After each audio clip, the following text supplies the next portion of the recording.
Well, good morning to everybody. Thank you very much for joining us for this webinar on public service mutuals, a third way for delivering public services in Australia. We're waiting for a few more attendees to the meeting, but I'll get started with the introduction, given we only have an hour together this morning. Thank you from wherever you are joining us around the globe and across this country. I'm Melina Morrison, and I'm the CEO of the Business Council of Co-operatives and Mutuals, and I'll be moderating this session with Les Hems, our webinar presenter. On behalf of the Business Council of Co-operatives and Mutuals, I would like to thank our hosts today, LBMX, for their generous support of these webinars. We have an extended series of cooperative dialogues, and I hope you will join us again for more of these webinar series. I would also like to thank our research partner and co-host of this webinar, NetBalance. So you all have an interest in the delivery of public services in a fair, ethical, productive and innovative way, which is great news. As communities and governments all over the world struggle with addressing some difficult social and economic problems, this webinar explores the role of public service mutuals, those member-owned businesses, delivering public services on behalf of government as an alternative business model to privatisation. In 2013, the BCCM commenced a project to scope the research and the potential role of cooperatives and mutuals in delivering public services. This chart provides an overview of the process to date and the next steps. You will note that we formed a national task force to steer the project in early 2014. I would like to thank the task force members for their tremendous support and welcome those who can join us this morning for the webinar. This process has allowed us to be able to compile over the last 6 months the evidence and research supporting an enhanced role for public service mutuals. We are now in the consultation phase, and this will allow us to compile and refract your and other inputs to the green paper on public service mutuals, which you can download from the links at the end of this webinar. I'm also very happy to confirm that a launch date for the Public Service Mutuals White Paper, which will contain the recommendations for implementing public service mutuals, is the 1st of September, and we will be joined by the Minister for Social Services, Kevin Andrews. A key finding of the early report was that there is a critical lack of awareness and understanding of the role of cooperatives and mutuals. As this slide shows, although 8 in 10 of us are actively engaged as members of cooperative or mutually owned organisations, only 3 in 10 are aware of this. And this disconnect between participation and recognition dogs our sector and contributes to the lack of awareness of the potential that cooperatives and mutuals can play as a third-way provider of goods and services. Before I hand over to Les for the webinar, this final slide provides a quick view of the diversity of cooperative and mutual organisations working in Australia. These are just a handful, of course, but they show that we operate in all sectors and range between the larger, more visible brands and smaller organisations. They make up a huge sector of member-owned organisations, not investor-owned, not government-owned, not charitable or community organisations, but the 1,700 or so businesses that deliver goods and services on behalf of their member owners. The top 100 alone of these businesses contributed $18 billion to the economy in 2012 in full, since none of those profits were repatriated to third-party investors, which could be anywhere in the world. So today we have a webinar which provides an introduction to the Green Paper on Public Service Mutuals, which has eventuated from the early research and provides a forum to learn about the key characteristics and benefits of public service mutuals and why they are now being considered by governments and consumer stakeholders as a potential way to evolve the delivery of services such as disability care, aged care, affordable housing and education. The webinar will outline a range of strategies to grow public service mutuals in Australia and the range of supports that will be required to nurture this growth, which we call scaffolding. These topics of discussion are particularly relevant for those of you involved in strategy and policy development, program design for government, also those providers in the not-for-profit sector and cooperatives and mutuals themselves. We encourage you to post questions to Les at the end of this session, when there will be about 20 minutes for Q&A. Your questions will inform the key findings of the research and recommendations provided to stakeholders, including government, on how to establish a viable public service sector in Australia. You will also be provided with links to provide your input and feedback through the online consultation survey. We are recording today's webinar, and you can certainly take that recording and distribute it to your networks. It's my pleasure to introduce the presenter of this webinar, Les Hems, the Director of Research and Development at Net Balance Research Institute. A bit about Les. Les joined Net Balance with the launch of the Net Balance Research Institute, and before that was working for the Centre of Social Impact as Director of Research since 2009. Les has spent the past 20 years undertaking a range of major initiatives to develop the evidence base for third sector research, policy and practice, both in the UK and in Australia.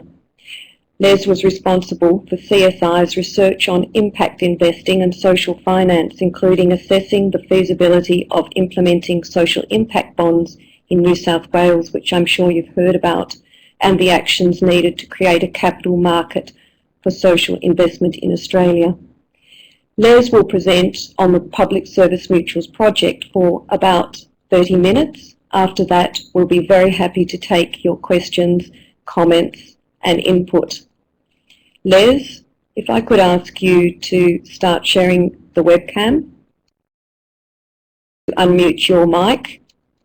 I'll ask you to begin your presentation. Over to you, Les.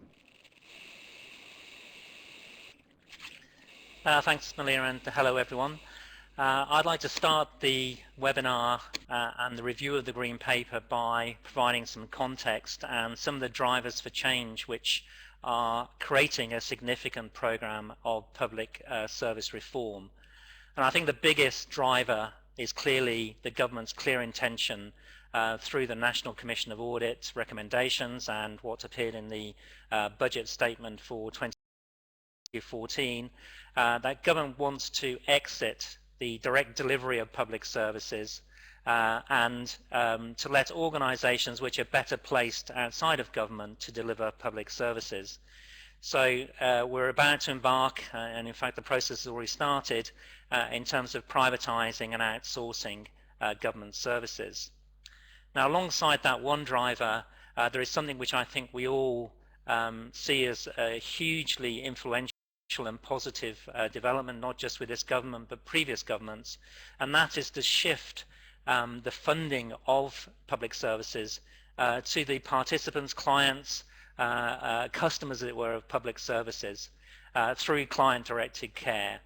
And the aspirations of some of these services, like the National Disability Insurance Scheme, is to provide real choice and control for those people with disabilities who have got access to NDIS funding. In addition to that, this government, the coalition government, has a strong philosophy around obligation and not entitlement, and to change the nature of welfare so that individuals can actively engage in services and not just be on the receiving end. Alongside that, there's also an incredible increase in expectations around public service delivery, along with other kind of general services. There is now a desire for public services to have ever-increasing quality and ever-increasing kind of access in terms of 24/7, 365 days a year. So all of that is very, very positive stuff, I think, in terms of potentially improving quality of services. But as you see here with the picture of Joe Hockey, I'm not too sure what he's actually measuring, but obviously it's relatively small, and the reality is that the budget, the tax take, is shrinking, and therefore the amount of funds available for public services may not be reducing that much, but certainly have got to cope with the increasing expectations and growing demand of what's an aging population. So if that's kind of the context, how does that play out? Well, currently we believe there's a very kind of polarized thinking about how government outsources and privatizes public services, and indeed develops public services. On the one hand, you've got where there are tame problems, government can privatize and let the market kind of operate and exploit kind of the advantages of markets around efficiency, productivity, and arguably innovation as well. And here, this is where the for-profit organizations are best placed, in theory, to exploit those market conditions and offer great kind of value for money, whilst also potentially those businesses generating profits. So if that's at the tame problem end of the spectrum, at the other end you've got the really complex problems which we have not just in Australia and many jurisdictions. And here you may have some kind of quasi-market kind of mechanisms, but this is where there needs to be significant involvement of mutual aid, philanthropy and voluntarism in order to provide high quality services. And at this end of the spectrum, this is where we see not-for-profit organizations, community service organizations, who are motivated through their mission, for-purpose organizations to deliver high-quality services to those that need them. What we're arguing for in the Green Paper is, in fact, that there is a third way. And this third way, we're using the term public service mutuals. We actually have a much broader definition of public service mutuals than the original coining of this term in the UK, and I'll cover that in a few minutes. But when we define public service mutuals here in Australia, we're talking about those organisations with cooperative or mutual structures which deliver public services, where the members of those organisations are able to be involved in decision making, and where those members are the major primary beneficiaries of its activities. And crucially, because of the cooperative and mutual structure, they benefit from the reinvestment of surpluses. Now, in terms of who the members might be in public service mutuals, then they can be one or a combination of consumer-owned, employee-owned, or enterprise-owned. Now, for many of these organisations, we expect that they will actually adopt the principles of cooperatives, and certainly those who choose a cooperative legal form, we would expect them to follow the 7 principles set out in terms of kind of the international cooperative movement around voluntary and open membership, autonomy and independence, democratic member control, members' economic participation, a commitment to education, training and information, a commitment to cooperation amongst cooperatives, and I think crucially embedded within the principles, concern for community. So what we're arguing is that instead of it being this polarized situation, we have a third way which actually spans the benefits, as it were, of both market activities which the for-profit organizations might thrive, but also to work with and alongside those community organizations at the complex end. And we feel that cooperatives and mutuals have the potential to exploit their inherent characteristics around specialisms by serving members, which promotes both efficiency and quality, and indeed can actually provide diversity within a public service market, but potentially could also offer sustainable commercial services which offer high quality and affordable pricing. And the engagement of members throughout all of this is a critical component. Okay. Now, in terms of any policy reform, it's important that there are political champions. And we had the great pleasure of the Minister, Kevin Andrews, opening our Making It Mutual workshop in Canberra back in March. And he made some clear statements which have been reiterated recently at the Sydney Institute, that he sees courts and mutuals having potential to foster innovation and to help address those unmet needs of society. And he's keen to see how government can actually help the co-op and mutual sector, public service mutuals, to regain the spirit of the past centuries and pre-war around delivering real solutions for individuals and communities. So we believe that courts and mutuals can actually address some of these wicked social problems which are present in Australia. It's one of the frustrations of anybody who works in this space that despite a considerable amount of expenditure, billions of dollars, and despite the best efforts of community service organisations, government, and also the for-profit sector, we still have significant problems relating to people with disabilities, where we believe the NDIS has really kind of set some high aspirations, and it's all now around the implementation of NDIS where those aspirations can be achieved. We're on the start of what's going to be an incredible era of aging Australians dominating, as it were, the population, and creating kind of issues around generation of tax revenues, but also higher demand for services. Perhaps one of the most kind of striking kind of problems we have is the high levels of homelessness and risk of homelessness, once again, despite the best efforts of many organisations. But there are many other issues, and one which has been in the news relatively recently is around domestic violence. These are problems where we believe corporates and mutuals, public service mutuals, have the potential to offer an alternative method of addressing these wicked social problems. Now, we're in the middle of the World Cup, so it would be inappropriate not to have a slide which relates to football. And Melina kind of went through some examples of some of the great courts and mutuals in Australia. It is amazing that across the world there are courts and mutuals which dominate many areas, one of which in fact is European football. And if any of you follow Ed Mayo and his blog, then I think he's correlated the recent performance in the World Cup to those countries which have high levels of cooperative behaviour. Okay, so I've given you a definition of public service mutuals, how we think they can address those wicked social problems, how they can offer a third way in terms of privatising and outsourcing. But I just want to dwell on the different types of public service mutuals that we may see emerge here in Australia, and certainly there are some good examples already of these different types. As I mentioned, the members of public service mutuals can be employees, they can be consumers, they can be enterprises, or any combination. Now, when it comes to employee-owned public service mutuals, anybody who's worked with the care industry and the care profession know how incredibly difficult it is to develop and support and sustain the workforce in terms of caring.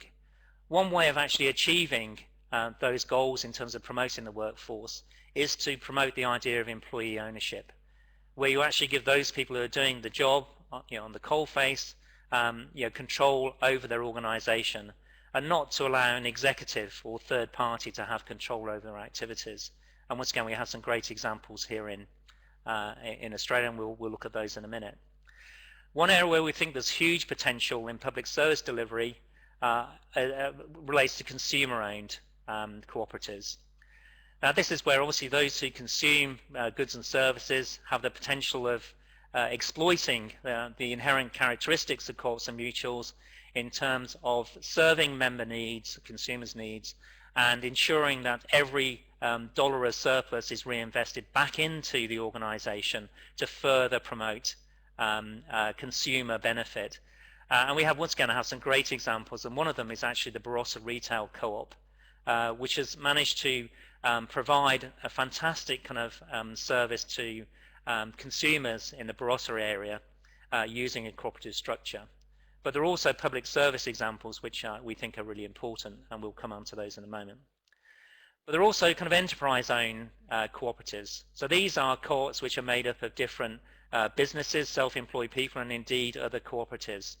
This allows organizations to work collectively and in certain circumstances achieve goals such as having kind of market power, being able to share marketing and communication, presenting themselves as a single brand in a marketplace, while still retaining an interface with their individual client members. And similarly, once you aggregate together as a series of organizations, then you obviously have greater kind of purchasing power and can exploit economies of scale. So those are three broad types of public service mutual, and we anticipate that we'll in the future see more of each of these three types, and hopefully also see multi-stakeholder governance structures which combine employee, consumer, and enterprise ownership.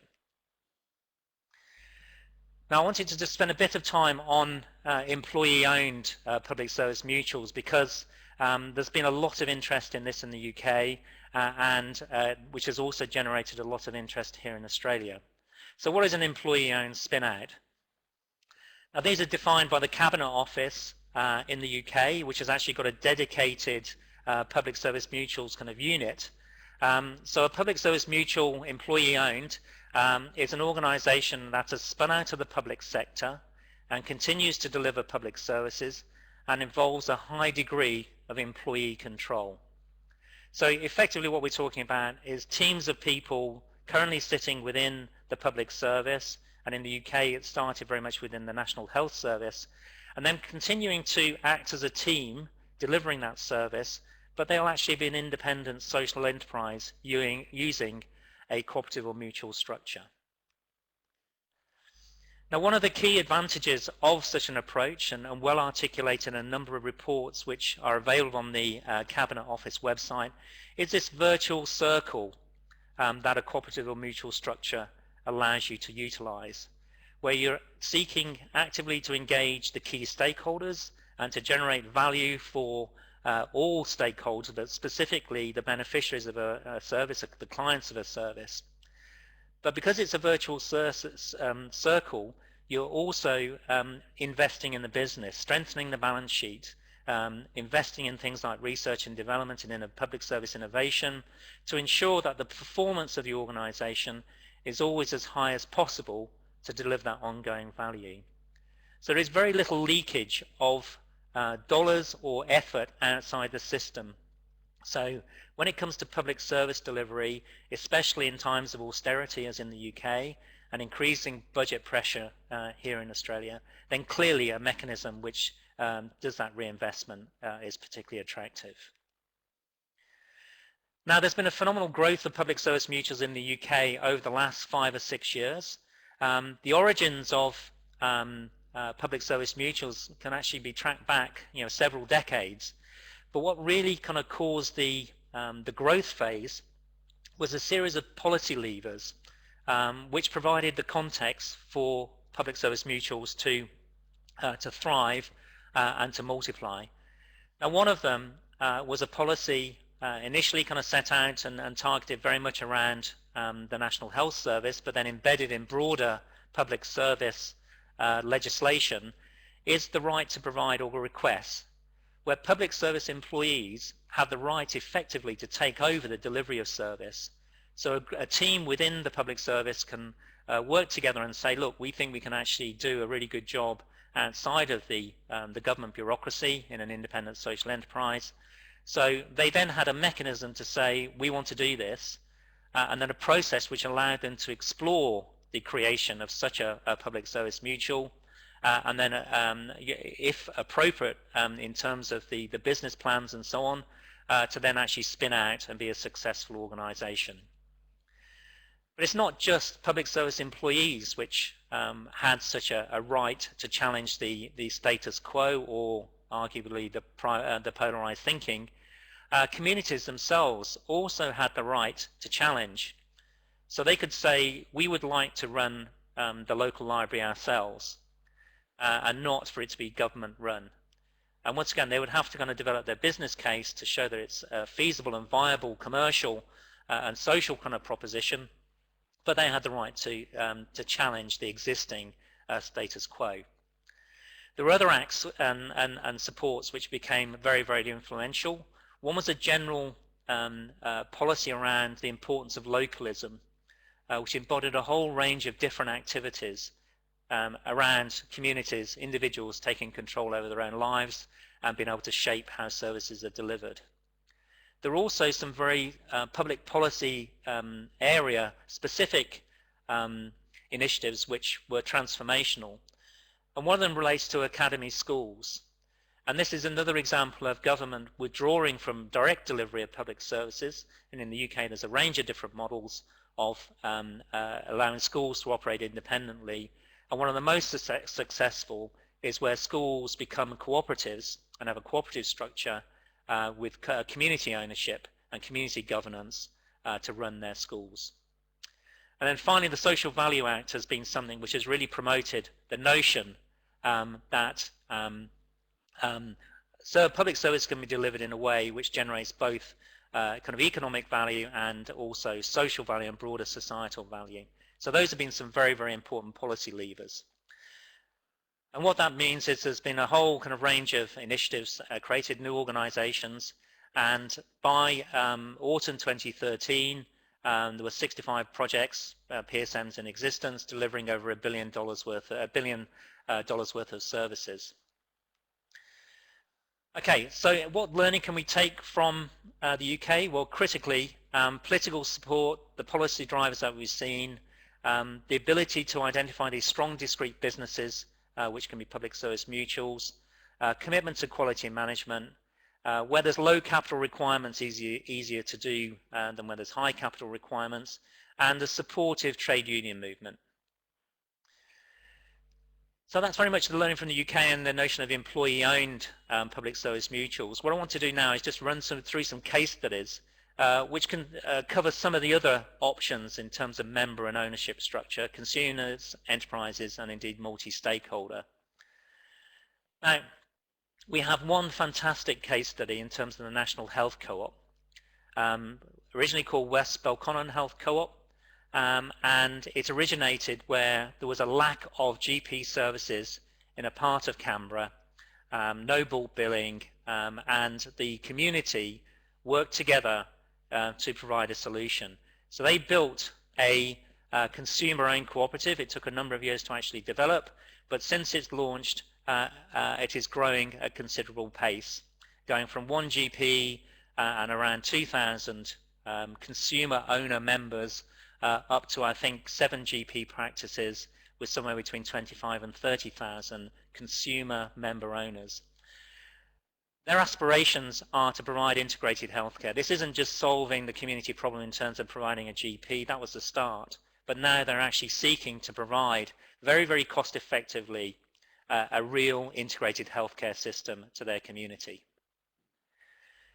We also have some really long-standing co-ops relating to the Indigenous community, and where once again there have been problems in terms of providing affordable, accessible, appropriate services. And Dandenong District Aborigines Cooperative Limited is one example of an organisation which has expanded and now covers a wide range of community services. And their aspirations are to provide those services in a culturally appropriate way and to serve the needs of the community. Now, in terms of disability, there's also a great example of a group of individuals, people with disabilities, who were finding it difficult to find pathways to employment and quality jobs. And rather than rely on the existing system, they created their own community enterprise, where the owners of the cooperative are the employees, people with disabilities, working on jobs that they've created through a range of initiatives, including cafe services, maintaining parks, and so on. And they've not only kind of provided meaningful long-term jobs, high-quality jobs for their members, but also have a commitment to ensure that their members will always be employed and to attract additional members and provide access to employment. So a really good, great example of a sustainable disability employment organisation. Now, I mentioned that one of the big areas of issue around delivering public services is the care profession. And we have a great example here in Sydney of an emerging organisation called Co-operative Home Care, where they've taken kind of all the learning from North American organisations which are employee-owned care providers, and also from the UK as well, with some great examples. And they set up their organisation, employee-owned, to ensure that their members have access to appropriately paid, high-quality care jobs, and one where they have a commitment to provide not just kind of the education and training, but ongoing mentoring and peer support to help people delivering care have the support they need in what's often a very challenging and intensive job. And we envisage that this will become a model which is replicated in many localities as the growing workforce for care around National Disability Insurance Scheme and also aged care, and there will be a significant role, we believe, for employee-owned care providers. Now, I just wanted to dwell just a few minutes on the fact that there's already a large number of cooperatives and mutuals which are delivering public services, and some of them are very large organisations and have very, very specific remits in terms of the services they provide. But actually they're doing things, very innovative things around providing public services. And one of the examples that you can read in the green paper, and I encourage you to read the case study section at the back, which makes up almost over a third of the report. One of the case studies is RACWA, and they have great insights into the needs of their members. And one of the anxieties of their members, increasingly aging members, was quality care in old age.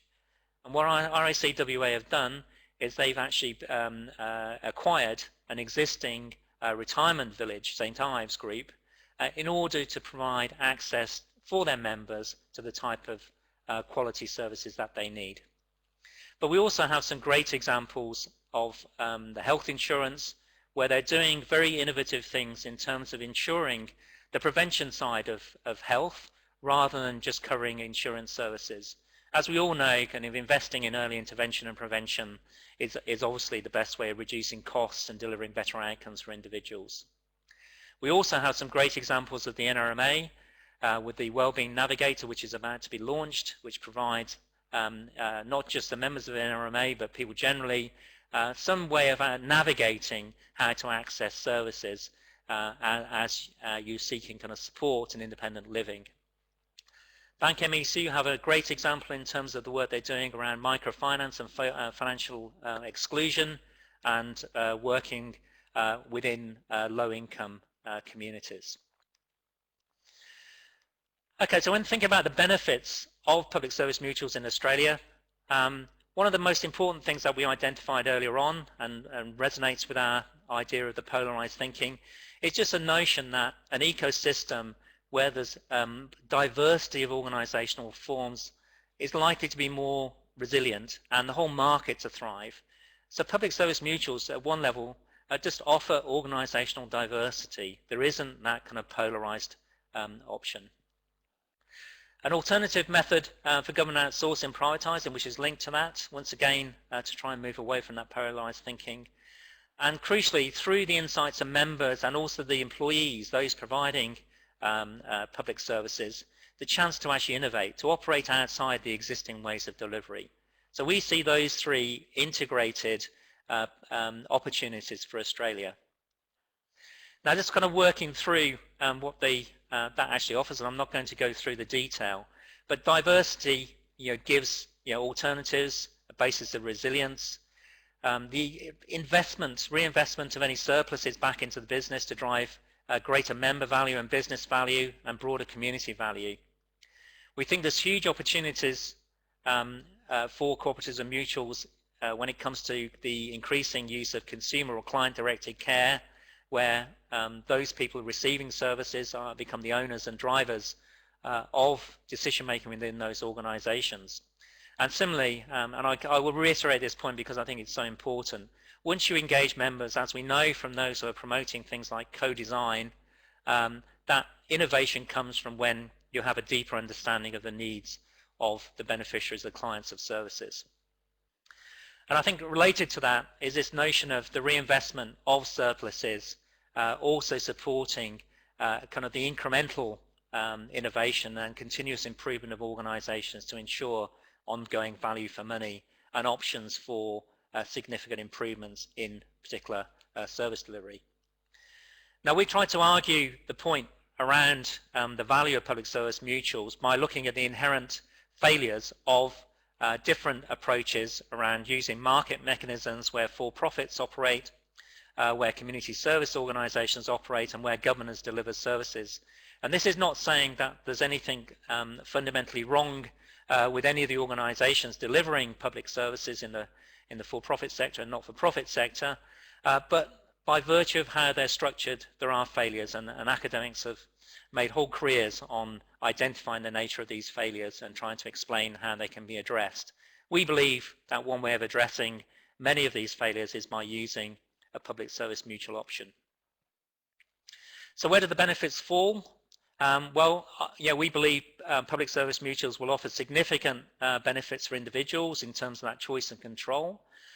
For public service employees and the spin-outs, it'll allow them to retain their professional and public service ethos, but also hopefully to ignite their entrepreneurial and enterprising characteristics and to operate kind of independently.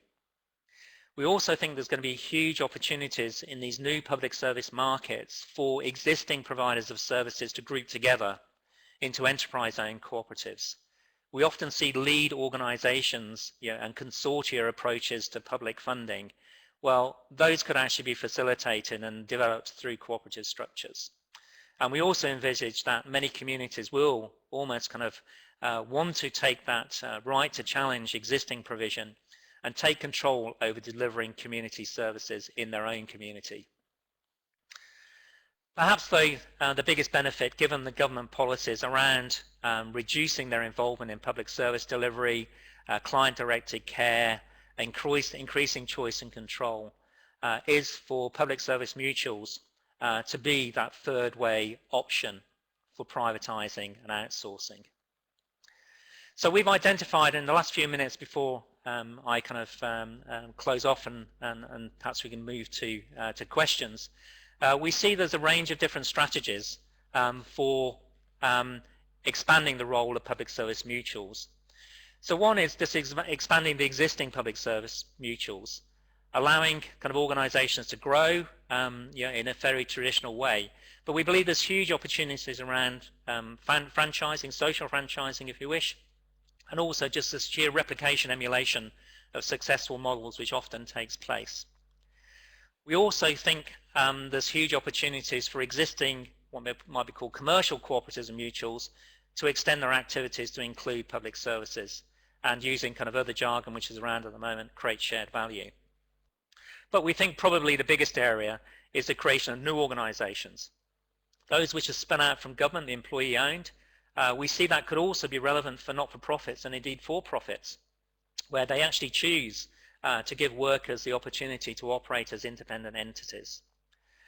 And for both individuals and also communities, we see the huge opportunities of new organizations being created by groups of people who want to take ownership and responsibility for addressing individual and community problems.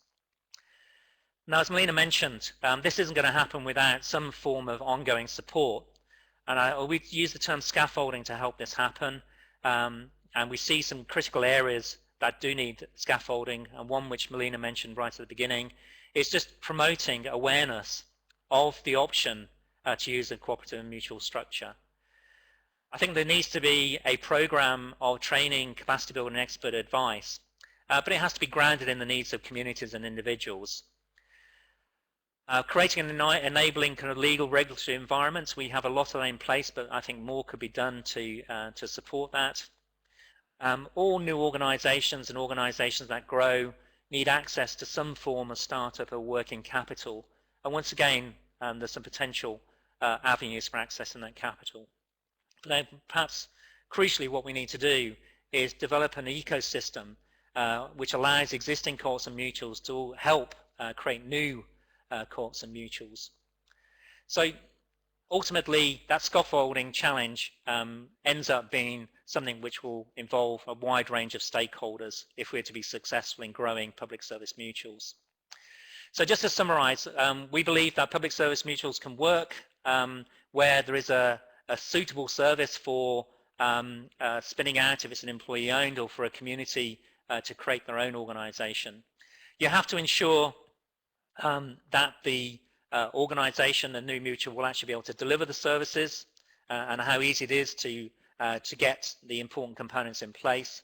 And then crucially, you also need to know that it can operate at a scale where it can be an independent business. There's no point creating something which is destined to fail. So those are three questions, and in order to actually proceed through those questions, we are promoting, which features in the Green Paper, is that we believe we need a focus on cooperative entrepreneurship, not the traditional entrepreneurship or social entrepreneurship, but where groups of people come together and ultimately go through the process of creating this new business. A key element of that process is the engagement and recruitment of members. You can't be a co-op unless you've got members. That process is absolutely critical to success. And then if you are going to actually create a cooperative as a legal form, there's quite a rigorous process to do that, which I believe helps create a sustainable organization. Now, cooperative entrepreneurship requires a different mindset, and I think that's important, and we need people who take on this challenge to recognize that these are not going to be social hero entrepreneurs who are doing it, but people who are committed to working collectively. Ultimately, the flexibility that you need in developing that process, be responsive to the needs of future members, means that you've got to have people who are committed to be problem solving. Co-ops and mutuals, you don't get them off the shelf. They're almost all individually designed, and we recognize that the best way to help organizations be to go through the cooperative entrepreneurship process is to see how others have done it through case studies. And I think that's an important element of the Green Paper, is a commitment to case studies. The bottom line is, though, we've raised the third way. Lots of systems, structures, myths and biases, and indeed blind preferences are to stick with the for-profit or community service options and not to actually see the opportunities of this third way. And hopefully over the next few weeks with the consultation exercise, people will provide their feedback and see how we can actually make this third way viable. A key aspect of all of this is having the right people, people who are willing to invest in these initiatives. I think, as we mentioned with the learning from the UK, if it involves public service, then trade unions need to be involved, and ultimately there needs to be political support, which I believe we now have here in Australia. When it comes to getting the right support and advice, given that we're just building an ecosystem promoting the idea of public service mutuals, the reality is that many people will need access to key advice in taking these things forward. Business planning, risk management, financial advice, legal advice. There's a number of people and facilitated through the Business Council of Cooperative Mutuals who can provide those types of support, which are essential, I think, for creating a sustainable, successful public service mutual. Okay, so just finally, there is the opportunity through the online survey to provide your feedback to our Green Paper and the consultation exercise, and I do encourage you to take their advantage, and do use the narrative boxes to provide the detail which you think would be needed to help us promote this third way. So thanks for listening. I look forward to your questions, and I'll hand back to Melina. Thank you very much, Les, for your presentation. We now have 15 minutes left to take some questions, which I can see popping up in the dialogue box. Reiterate that this 15 minutes is only part of the consultation, and please do use the online consultation process to post your input, comments and feedback so that we can consider these in detail. I would also just like to introduce the Q&A session by saying that the Green Paper is definitely a working document, and one of the most recent iterations of the Green Paper is to develop a chapter on the role of public service mutuals in promoting, supporting and developing civil society. Obviously, civil society and the scoping for a National Centre for Excellence is very topical at the moment, and we believe that there's a very strong role for mutuals and cooperatives to play in stimulating civil society. I'll take this question from Fern that's been up for a while, and Les, it's quite a wide question, but Fern is asking whether governments can help or actually hinder the process of public service mutual development. Thanks, Fern, for your question. It is wide-ranging, and of course the answer is they can help, but they can also hinder. What we've got to do through this consultation process is to identify those actions which government can take which will really help, and if there are areas where they are a hindrance, how we can reduce the impact of those activities, if not potentially remove them. And I just perhaps focus in on the interests of Minister Andrews in terms of civil society, and clearly cooperatives and mutuals of all types, but especially those which are consumer-owned, community-owned, have a huge role to play in civil society. So I think one of the challenges for the Department of Social Services, and as they roll out things like the National Centre of Excellence for Civil Society, is how government can provide a platform and facilitate a thriving civil society where consumer, hopefully employee, community-owned cooperatives have a really active role in not just addressing community needs, but really helping create resilient and thriving kind of local communities. We know this can be possible because we can see it in other countries. So I'd ask Fern, you and other people who've invested a huge amount of time in promoting cooperatives and mutuals and civil society, on what specific actions we can include in the recommendations in the white paper to achieve our goal of, I think, higher quality, better designed, much more accessible services for individuals and communities. Thanks, Les. I have a question from Brenton. Do you see a connection between public service mutuals and social impact bonds and social impact investment generally?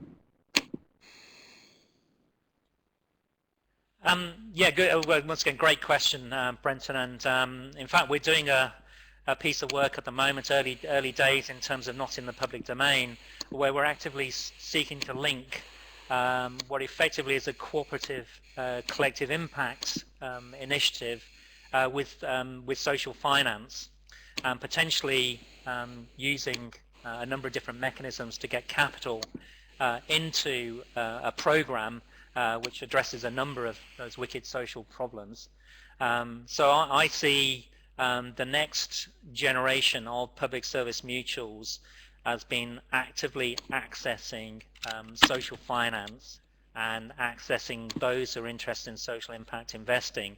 I'm not so sure about social impact bonds though, as currently formulated here in Australia. I think there are other mechanisms which use things like payment by results or payment by outcomes mechanisms linked to social finance, which would be much more appropriate for public service mutuals. The next question is from Alan. Could you please relate how public service mutuals will serve to regenerate civil society and so ensure the phrase "there is no such thing as society" does not become a reality? Thanks, Alan. We're almost bordering onto philosophy and ultimately how we formulate our view of civil society. But I think this is really important, because what we may have got used to, not just here in Australia but in other jurisdictions, is ultimately the role of government is to take that responsibility to ensure public services and individuals have got access to the services they need. But as Alan and many of you already know, the origins of cooperatives and mutuals lie in those communities, the Rochdale pioneers, who recognised there was a problem and work collectively to address that problem and come up with a structure to do that. So we have to take this opportunity, and I think this is a combination of the current government's interest in civil society and in the reducing the size of government, to actually put forward cooperative mutual structures as a way of engaging individuals and engaging communities in delivering better services and better supporting resilient and thriving communities.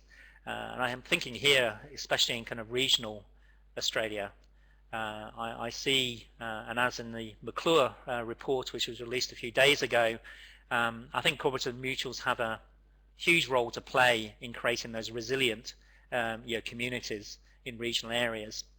But I think also, not just on the consumer end, employees.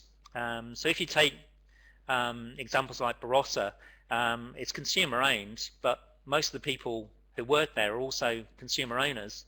So there is this relationship between employees and consumers in cooperative structures, a real kind of strong bond between those who provide services and those that use services. That really provides an opportunity, I believe, for reinvigorating civil society using kind of cooperative principles. Les, I have a couple more questions, but I'd just like to continue on the topic of the contextualisation of the Public Service Mutual's Green Paper in relation to the NDIS in this case, which is a systems level case study within the paper, and ask you, in terms of how cooperatives and mutuals play out in the market, how could they help ensure that the NDIS delivers on the choice and control constructs which are the basis of the NDIS strategy? So the NDIS system level case study is very, very important because it articulates almost all of the opportunities for establishing new public service mutuals and expanding existing public service mutuals. So in order for NDIS to work and to achieve its aspirations, then ultimately the consumers of NDIS and the recipients of the NDIS payments have to have choice and control. The only problem is that in most public service markets we have what we call information asymmetry, where those people who are currently receiving services or may access services in the future do not have access to all the information they need to make good decisions about which organization or service to use. One way of addressing that information asymmetry and ensuring that there is, in the long term, medium to long term, that kind of consumer choice and control is to create consumer cooperatives. So individuals will group together in order to resolve kind of the decision-making problems, but also to potentially then co-design the delivery of services with another organization and be able to purchase the disability support services at a scale and a quality that they design themselves and require themselves. We're already seeing this happen in micro scale, I think, within NDIS, and I see that as being a critical area. But I also see huge opportunities for these employee-owned care provider organizations like cooperative home care. There's going to be a rapid growth in the workforce driven by NDIS, and I see one potential area of growth and very, very positive growth is for employee-owned care organizations, cooperatives, to be created as a way of giving people access to good quality jobs in what is often a very challenging caring environment. And then the third area is around existing providers of disability services who may actually not have sufficient market power. They may be too small to be able to be operating at an efficient scale as the market matures. So one way they can respond to that challenge is by finding other like-minded organizations who will enter into an enterprise-owned cooperative where they're able to share back offices, share kind of critical things like case management systems, but maybe crucially in terms of the market setting is to be able to market all of their services as one Those who are looking for services can have one entry point and then find the service they want, and it can be delivered by an organization which is often embedded in a community, has already got great relationships with a strong body of clients and so on, and ultimately have market power and be successful within these new kind of public service markets. So I encourage anybody, if you haven't had a chance to read the NDIS system level case study, but I think it is provides a great insight into the potential of public service mutuals. Les, Brenton has written a question about the definition of social enterprise, really. He's asking whether PSMs are a particular kind of social enterprise. Yeah, I think you can label public service mutual as social enterprises, and certainly there is a strong relationship in the UK between public service mutuals and social enterprise.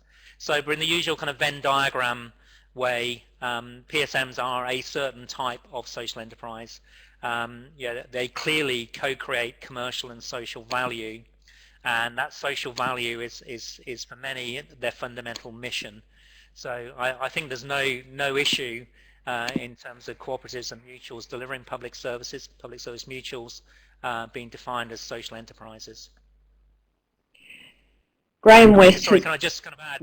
There's a whole different range of different types of social enterprise.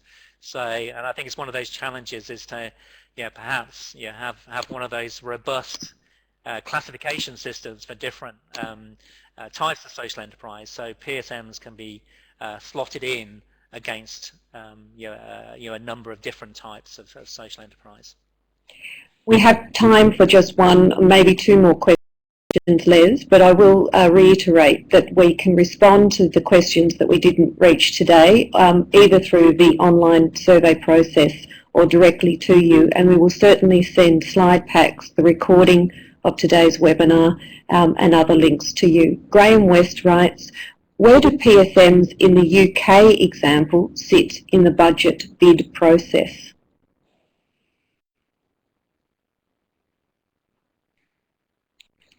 Les, we're not hearing you. Sorry, could I just kind of clarify what you mean by budget bid process? If it's to do with the National Commission of Audit and the Budget Statement 2014, which is looking to privatise and outsource services, then clearly the UK experience of employee-owned spin-outs will have a huge, it's got huge potential here in Australia, and we're already working with a number of states and territories which are actually considering their kind of strategies around privatisation and outsourcing, where an employee-owned public service mutual may be one of a range of methods which may actually deliver better kind of value for money, high quality ongoing services, etc. Graham, perhaps you could put that question to us in the online survey, and we can seek the clarification that way. Just to wrap up in the final minute, we have a question regarding who pays for the services that are delivered by public service mutuals. I think it's a great question because it gets to the understanding the key drivers of these organisations. Okay, so when you set up any cooperative or mutual, and especially a public service mutual, I mean, ultimately you have to identify who the members are, and then you have to build a viable kind of commercial model. And if we look at the National Health Co-op, where they were seeking to address the problem of no GP bulk billed services within their community, when they were building that business model, they obviously had to consider how accessing Medicare and payments and so on would actually allow them to build a sustainable business, and then how they needed to create a subscription, member subscription type mechanism for the consumer owners of the cooperative, and they came up with a range of scale of funding to help them kind of create their organization. So it is in the process of creating a public service mutual where you work out who ultimately provides the revenue in order for the organization to be successful. So when it comes to the National Disability Insurance Scheme, then that's very much around who's got access to NDIS payments and how that funding can be used within a cooperative structure. And this also goes back to one of the earlier questions around linking to social finance and things like social impact bonds. There may be mechanisms where government is willing to pay for the delivery of outcomes, actual results, where the cooperative is delivering services on an ongoing basis and then accessing those reward payments. So I think there's a whole range of different mechanisms for providing revenue stream. I think the initial challenge for us, and it's in the green paper and the scaffolding questions, is around how these new public service mutuals can access the startup and working capital to get off the ground. And here we think there's potential within the cooperative and mutual sector itself with some of those larger co-op and mutuals which are interested in public service delivery, but also those organizations, financial institutions, some of the customer-owned banks and community-owned banks who understand how co-ops and mutuals are a fundamental part of providing good services and so on, and may actually be a source of that startup and working capital. Les, thank you very much. We do have to come to the end of our webinar. I do see questions from Robert Older. There are some questions also from Melinda and another from Fern. What we will endeavour to do is to answer those questions by email, but we will also send the links to the online survey and the recording of the webinar. I'm very sorry we didn't have time to take any more of the questions. I'd like to thank again our co-host NetBalance, to thank Les very much for your presentation, also to LBMX for hosting this webinar. Most sincerely though, I'd like to thank all of the attendees today, and we have representatives from New Zealand and other parts of the globe as well as nationally, so it's great to see the interest. As I said, a recording of the webinar will be emailed. The BCCM is very keen to receive your comments, interest and queries, and we invite your responses. So this now concludes our webinar, and we look forward to our further engagement with you. Thank you very much. Thank you, Les. Thank you. Thanks, everyone. Have a great day.